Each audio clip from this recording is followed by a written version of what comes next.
Nudeln mit Ketchup, Tiefkühlpizza, Mensa-Menü Nummer 3, alles schon probiert? Klar, das geht schnell, aber dein Essen kann viel mehr.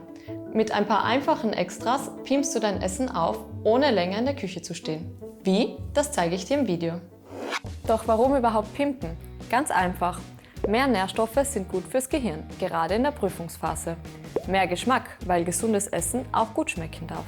Und mehr Energie, damit dich nach der Mensa-Pause nicht das Koma lahmlegt.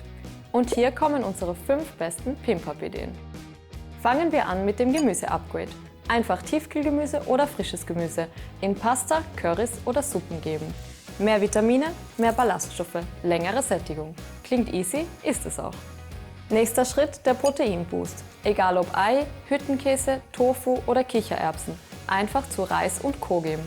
Sie sorgen dafür, dass du länger satt bist und dein Kopf fit fürs Lernen bleibt. Streue Walnüsse, Kürbiskerne oder Leinsamen einfach über Salate, Suppen oder Brotaufstriche. Sie haben gesunde Fette und sorgen für ein besseres Denkvermögen. Und dann würzt dich wach.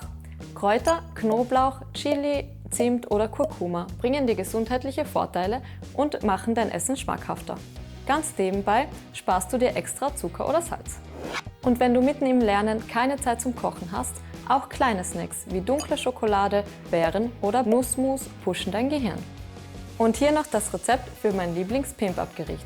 Statt den immer gleichen Nudeln mit Pesto, nimm einfach Vollkornnudeln mit Pesto und gib Kichererbsen und Spinat drauf. Noch ein paar Walnüsse oben drüber und voilà, das perfekte Gourmet-Essen. In derselben Kochzeit, aber mit doppeltem Nährstoffgehalt. Du musst nicht täglich Gourmet kochen. Schon kleine, schnelle Zusätze können dein Essen von Hauptsache satt zu richtig gut für mich upgraden. Und liefern dir den Treibstoff, den du für einen langen Unitag brauchst.